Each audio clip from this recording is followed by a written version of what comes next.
राधे राधे। कन्या, बिटिया, ये बहुत ही नसीब वालों को प्राप्त होती है। परंतु आज भारतवर्ष की इस भूमि में हम अपनी कन्या को, हम अपनी बिटिया को संस्कार विहीन कर रहे हैं। आज बहुत ही बड़े दुख के साथ ये कहना पड़ता है कि हम अपनी बिटिया को MBA करवा रहे हैं, MBBS करवा रहे हैं, इंजीनियर्स बना रहे हैं, पायलट्स बना रहे हैं, डॉक्टर्स बना रहे हैं, परंतु क्या उन्हें भक्त बनाना आवश्यक है या नहीं? एक बार इस विषय पर विचार कीजिए। होता यह है कि हम अपनी बच्ची को अच्छे संस्कार तो देते हैं, परंतु भक्ति नहीं दे पा रहे हैं, और इस कलयुग में ये सबसे बड़ी हमारी विडंबना है।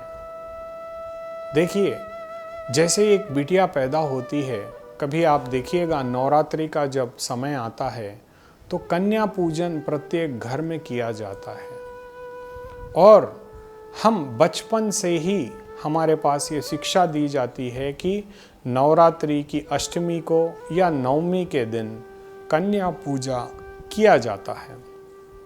उस कन्या पूजन में हम एक छोटी सी कन्या की पूजा करके उसे प्रसाद खिलाते हैं, उन्हें दक्षिणा देते हैं, मतलब देवी के रूप से हम उन्हें पूज्यमान बनाते हैं। परंतु इस देवी को हमें संस्कार भी देने होंगे।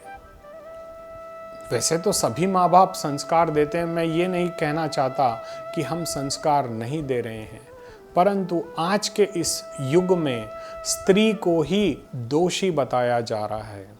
आजकल के तथाकथित जितने भी सीरियल बन रहे हैं, इसमें मुजरिम हमेशा औरत को ही बताया जाता है। हमारे समाज में आज का युग, मैं किसी चैनल का नाम तो नहीं लेना चाहता, परंतु आप आजकल कोई भी पारिवारिक किसी भी धारावाहिक को देखिए, उसमें आपको हमेशा क्रिमिनल के रूप में महिला को बताया जाता है।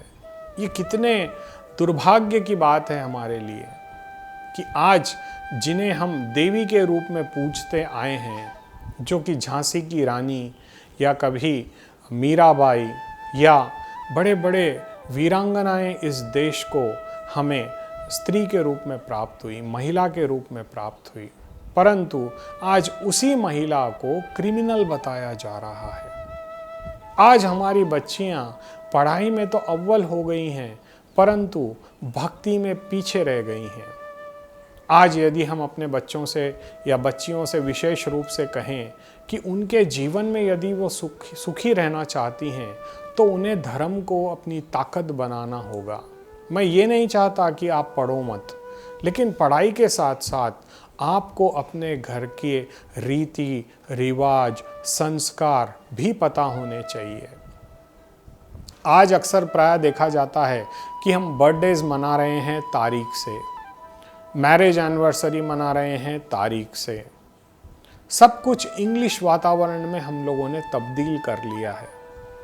विवाह होता है हमेशा तिथि के आधार पर, लेकिन हम उस दिन तो विवाह की वर्षगांठ नहीं मनाते, हम उस तारीख को चुनते हैं। यदि मान लीजिए किसी का जन्म रामनवमी या जन्माष्टमी के दिन हुआ, परंतु वो बर्थडे मनाता है तारीख के हिसाब से। आज भी यदि कोई व्यक्ति का स्वर्गवास हो जाए, तो क्या उसका श्राद्ध तारीख से मनाएंगे या तिथि से मनाएंगे? तब आप तिथि का इस्तेमाल करते हैं। यदि आप अपने पितरों का, अपने पूर्वजों का श्राद्ध करते हैं, तो तिथियों का इस्तेमाल करते हैं, योग उनका लेते हैं। परंतु अन्य संसाधनों में हम ये इंग्लिश डेट क्यों ले रहे हैं?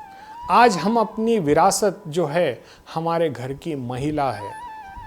देखिए, आज आप इतने पावरफुल हैं तो आपकी माँ के संस्कारों से हुए हैं, और उनको संस्कार उनकी माताजी से प्राप्त हुए हैं।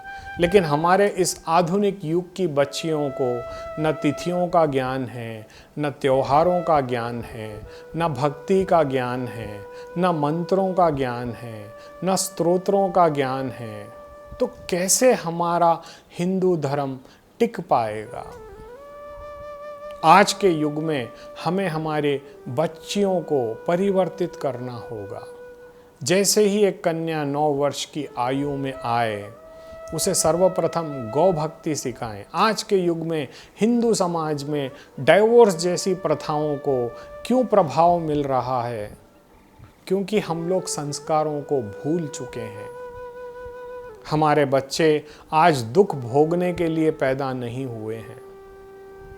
एक समाज में एक पिता से पूछ करके देखिए, वो अपनी जीवन की सबसे बड़ी पूंजी उसकी बिटिया को किसी और व्यक्ति को दान करता है और अपने जीवन की आधी कमाई वो उस उत्सव के लिए खर्च करता है जिसे हम विवाह कहते हैं।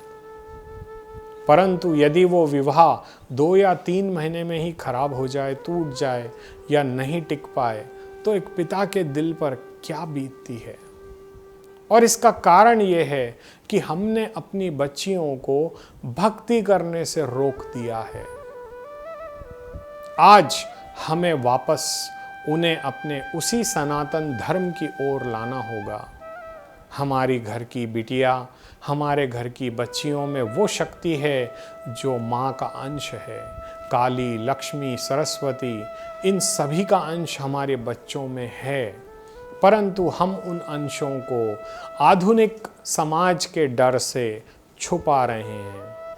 आज कुछ लड़कियां टीकी लगाने से, माथे पर बिंदी लगाने से भी संकोच कर रही है। हमारे जाति के पुरुष भी माथे पर तिलक नहीं लगाते। ये कितने बड़े दुर्भाग्य की बात है हमारे सनातनियों के लिए। ये हमें सोचना होगा, अपने आप में परिवर्तन लाना होगा। देखिए, मॉडर्नाइजेशन में जाना कोई बुरी बात नहीं है, परंतु संस्कृति को भूलना यानी ऐसा हो जाता है कि जैसे हम अपने आप को भूल चुके हैं।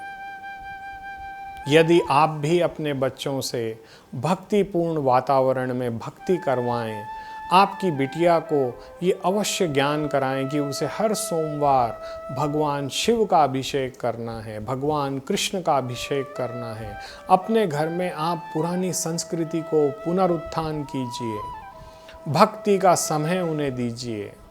देखिए, आधुनिकता में यदि वो कितना भी आगे चले जाए, मैं नाम तो नहीं ले सकता, एक लड़की थी, बहुत ही ब्रेन से बहुत शार्प थी। वो इंडिया लेवल पर फर्स्ट आई, परंतु उसके वैवाहिक जीवन में उतने ही कष्ट थे। उसे एक अच्छा पति प्राप्त नहीं हुआ, उसका संबंध विच्छेद हो गया। पुनः विवाह उनके पिताजी ने कराया, परंतु वो विवाह भी टिक नहीं पाया। इसका कारण क्या है? देखिए, होता यह है कि हमारे जीवन में पूर्व जन्म के संचित पाप या पुण्य होते हैं, और यदि हम चाहते हैं कि अपनी संतान सुखी रहे तो उनके जीवन में हमें भक्ति को लाना होगा। और यदि कोई भी कन्या, जब वो कन्या रूप से हो तब से लेकर के उसके विवाह तक, यदि वो गौ सेवा, माता जी की पूजा, भगवान शिव का रुद्राभिषेक इत्यादि कार्य अपने हाथ से करती है, तो करोड़ों जन्मों के पापों का क्षमन हो जाता है, नाश हो जाता है।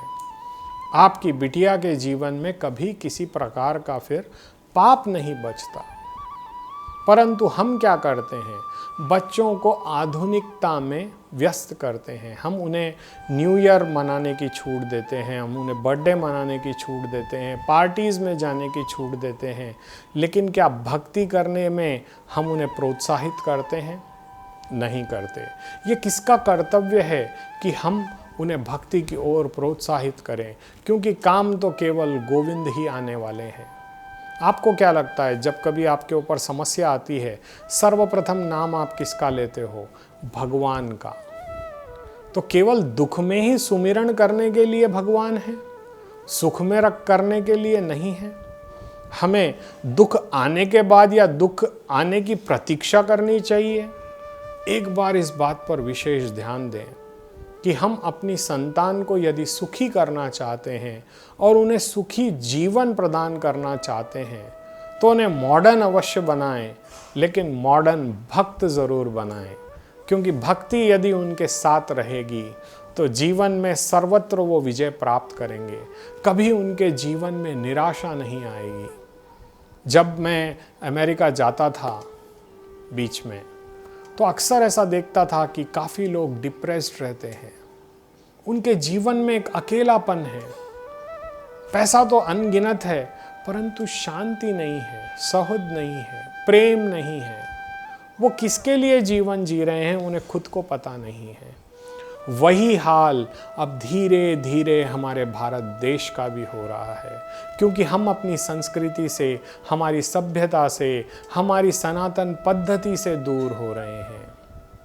हमें पुनः अपने बच्चों को उस सनातन पद्धति से जोड़ना होगा, और इसके लिए सर्वश्रेष्ठ उपाय है श्रीमद् देवी भागवत पुराण। श्रीमद् देवी भागवत पुराण।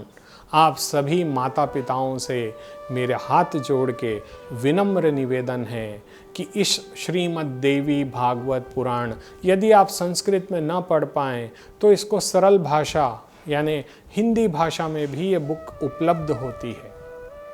आप इस बुक को लाएं, और इसको पढ़ने का विधान कैसे है वो उस बुक में आपको इंडेक्स में ही लिखा होता है।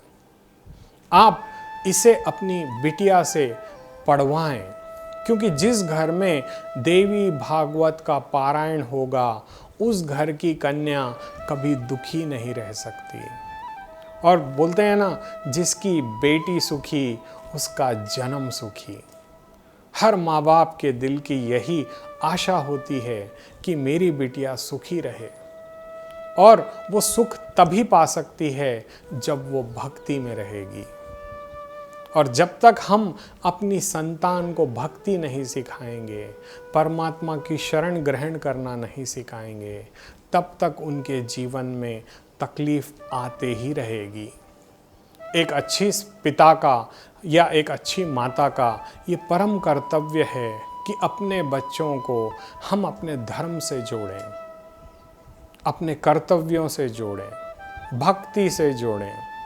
यदि कोई भी कन्या इस देवी भागवत पुराण का पारायण करती है या भगवान शिव का रुद्राभिषेक प्रत्येक सोमवार करती है, नित्य प्रति कम से कम संडे आपको छुट्टी मिलती है, आप चाहे प्रतिदिन न जा पाएं, संडे के दिन कम से कम आप अपनी संतान को, अपनी बिटिया को लेकर के गौशाला अवश्य जाएं।